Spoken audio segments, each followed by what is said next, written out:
Hey everyone, welcome to episode 133 of This Week in Marketing, also known as your Dream Show. This is your host Sajid Islam, and today I'll be going over the notable news and updates from the week of October 31st through November 4th, 2022. First, a quick update on the YouTube Go Live feature. YouTube Go Live has actually been rolled out to more users, and it's just going to, what this does is it's going to allow you to go live from the app as well as invite another YouTube user to your stream with the video then displayed in a vertical split screen, right? So this is similar to what we have in TikTok. However, in TikTok you can have up to 5 users. On YouTube, just getting into the game, and right now they have only you can only go up to 2. I think YouTube is planning to add more users to the stream. They're working on that.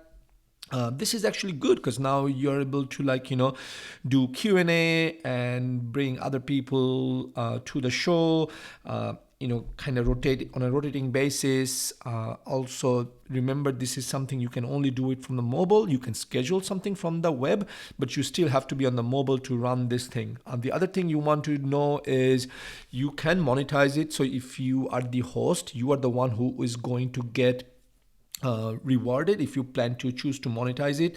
Your co-host or guest on the show do not get any credits. Now, when your co-host or guests do come onto the show, their user base or their fan base do not get notified that they are on a live. Again, that's something YouTube is working on. They're going to bring it to you. For now, you can have pre-roll, mid-roll, post-roll ads on Go Live Together.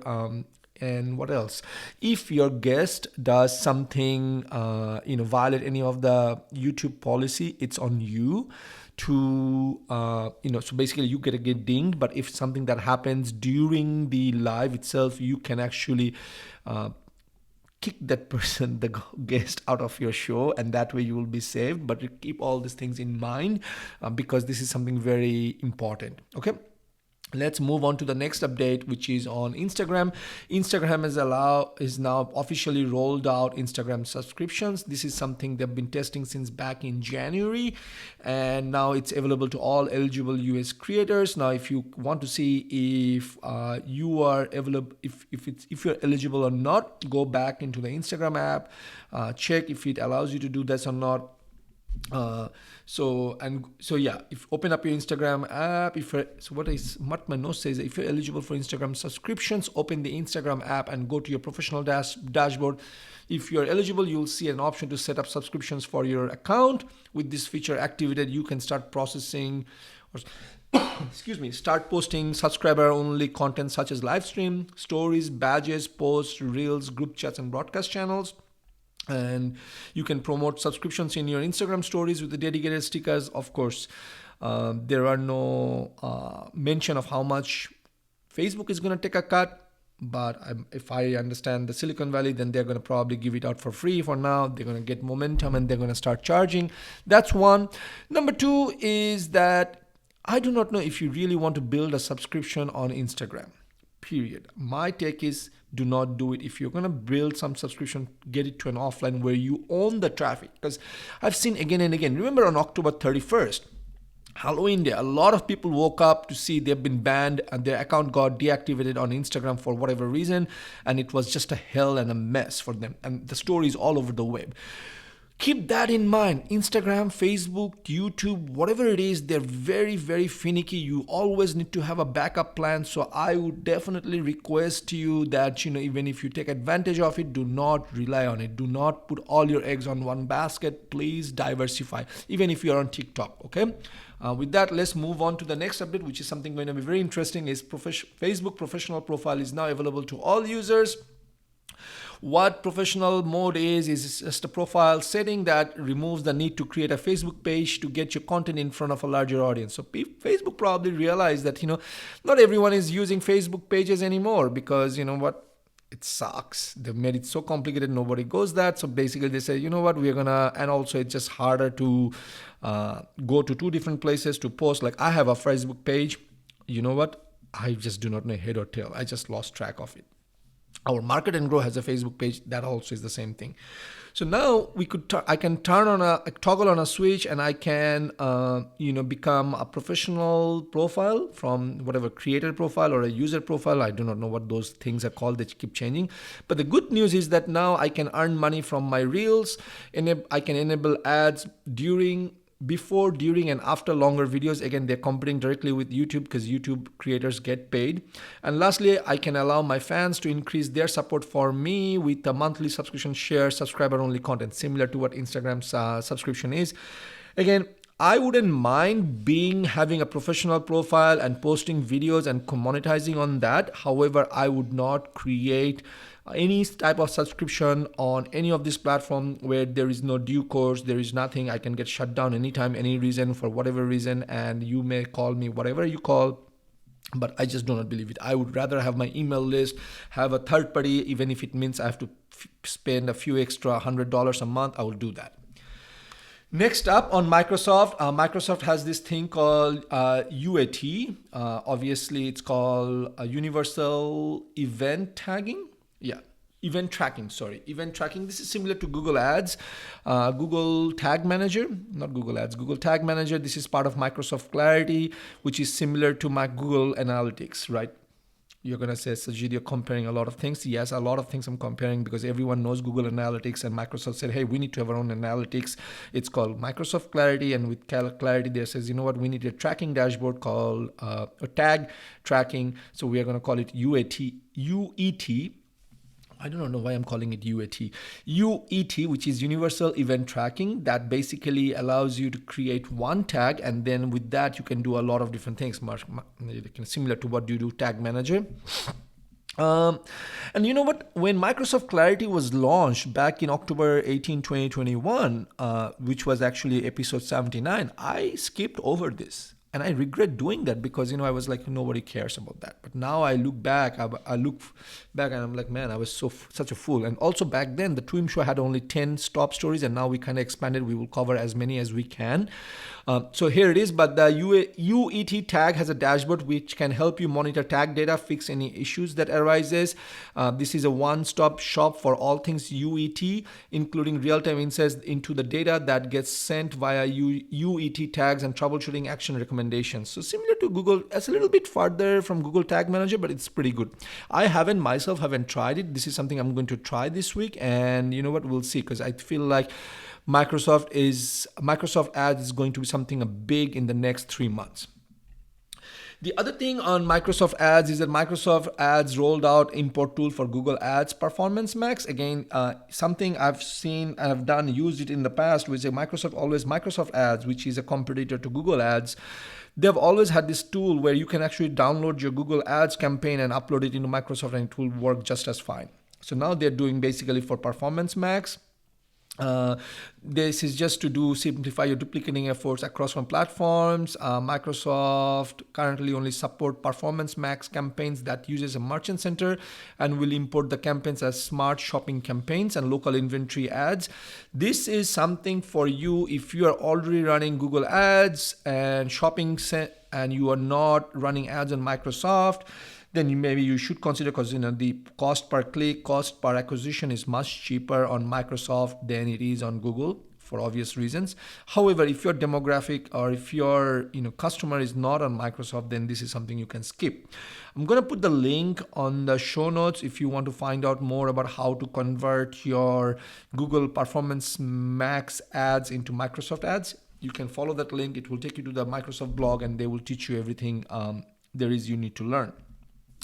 In other news, Microsoft Ads have expanded the availability of similar audiences. So what similar audiences are, it's something, in Facebook, they have lookalike audiences like, hey, I have a group of customers. Can you go find me some other new customers that look alike like this, that demonstrated this same demography, same behavior profile, things like that. And they do it behind the scenes. So the good news is that previously similar audiences was only available to US and Canada, and Microsoft is making it available to more markets. I'm not going to go through the list of more markets. It's something, obviously outside the scope of this podcast, but I just wanted you to know that this option exists. Similar audiences now exist in Microsoft Ads, and it's available beyond US and Canada. Talking about similar audiences, Google is phasing it out starting May 2023. Google Ads will no longer create similar audiences for targeting and reporting. You're going to say, hang on a second. Microsoft is expanding, Google is killing it. Yeah, well, Google is killing it and they're using privacy as a excuse to say, hey, we're going to kill it. I do not know if it's true. It could be untrue. Who knows? I really feel like what they're doing is they're swapping similar audiences with something else. So for example, in Google, similar audiences are also referred as similar segments. So what Google is saying, if you've been using similar segments on display, discovery, or video action campaign, and you need to turn on optimized targeting to reach additional relevant and expanded audiences and optimize your conversion goals. What they're also saying, for awareness, reach, video, or consideration, you need to do turn on audience expansion and reach people similar to those in your first party data. And if you are using search or shopping campaigns and you're not using smart bidding, you want to use smart bidding or use performance max campaigns. So Google is taking away similar audiences by saying, hey, starting next year, we are not going to have first party data. There's going to be, all these privacy things happening. We will probably not have good enough data. So if we don't have any good enough data, we will probably fail. So you go ahead and give it to our machines, our artificial intelligence. They're going to go figure it out for you. And let's just hope that you are going to be the winner. It's like, hey, I just do not like the whole idea. Anyway, will remain to be seen if it's actually a good idea or not. But for now, you just know that similar audiences in Google is going away. Next up, Google has introduced new search level for coupons and promos. So this is more for end user when they search for things like, a coupon, or they're looking for promotions. They're going to be able to see badge that says, hey, such and such, 15% off on this coupon for holidays, things like that. This is something you can see it on Bing. When you go on bing.com or use Microsoft Edge and search for products, you will see that. Coupons, price discounts, comparison, things like that. So why am I covering this on this podcast is that if you are an e-com business, you are not using Google Merchant Center or structured data. That's something we have covered in the last few episodes where, Google has kind of, said, hey, we now support this structured data. Hey, we now support that structured data. If you're not doing any one of those things, you are at a huge disadvantage, especially going into the holiday season, because we are very close to Black Friday, Cyber Monday, as well as the Christmas season. So this is something very, very important. Please, if you are an e-com, user, please, e-commerce business owner, please go read the show notes and see what's happening if you really want the details. If not, just go ahead and start using Google Merchant Center. Next up, from Google's John Mueller was asked, hey, do we get any bonuses or plus points if we have our websites verified in Google Search Consoles? Google's John Mueller says, hell no, it doesn't matter, right? You can use the URL inspection tool to manually push URLs to be crawled faster, but that is just on a URL by URL basis. And most of it has to be done manually. Other than that, having a Search Console account does not expedite any crawling, does not give you any SEO better ranking, things like that. The other thing that came out this week was that Google's John Mueller has says, do not just rely on backlinks for ranking. While it may have worked in the past, it probably is working for now. It may stop working anytime in the future. And there's a big explanation behind it, right? Overall, Google has always been coming out saying starting in 2014, 2016 that, hey, we use backlink as a way to say, hey, you are an authoritative source, or you have a lot of information, good information, a lot of people link back to you. But Google is saying, oh no, we are getting smarter and smarter. Our algorithm is getting smarter. We can understand what's happening on the page. We know what the page is talking about. And eventually, at some point, we do not know when, but we will stop using backlinks as a ranking factor. But for now, there are three things that are considered for ranking. Number one is backlink. The second is content. The third is rank brain. Rank brain is basically an algorithm that Google uses to rank the content. I'm not going to go deep into the rank brain algorithm. All you need to know is that if you're using backlink and relying solely on backlink, maybe it's time for you to consider using other things such as creating good quality expert content. Okay, at the same time, Google's John Mueller kind of have busted this myth that says, hey, if you have nicer, bigger, clear headline font, you will get better SEO ranking. Google is saying, no, that doesn't matter. Headline is.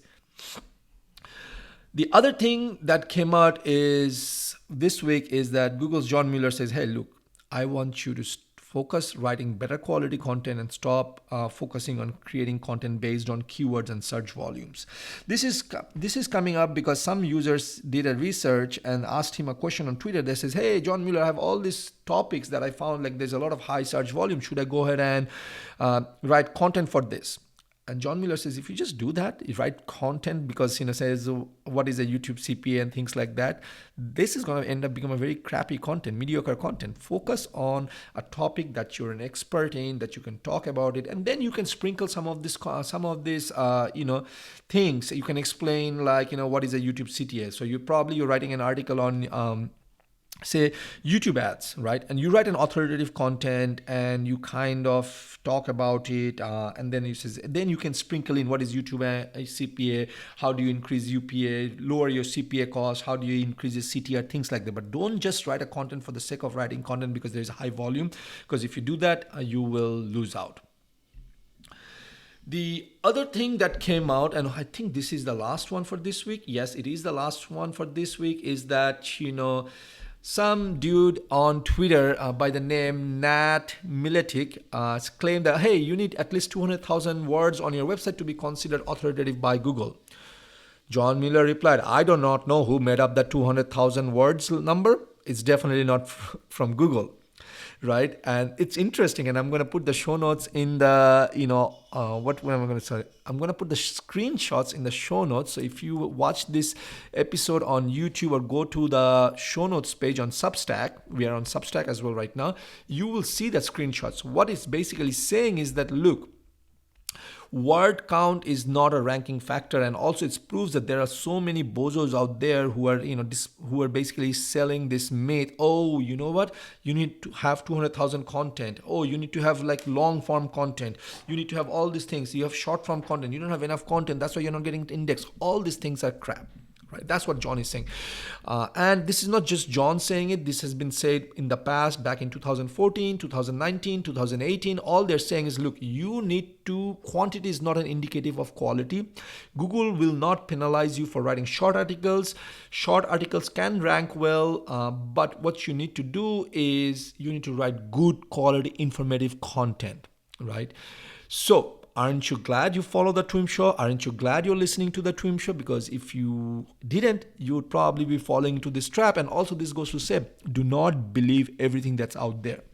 Everything that I share and I say in Google on this podcast or on this show is based on, things. Either it's coming from John Mueller, it's either from someone from Google. Now you could say, what if they're wrong? Well, they're wrong. At least I'm getting it as close to the source as possible versus, some, Tom, Dick and Harry on Twitter claiming it, and then John Mueller coming in and saying, no, you're wrong. Right. Alrighty, folks, that's it for this week in marketing. Now you know everything to be in the know. If you want to read more, make sure you check out the show notes page. We are also publishing this episode on YouTube, so please check it out over there. You can get some of the screenshots. With that, signing off. Until next week. Take care. Bye-bye.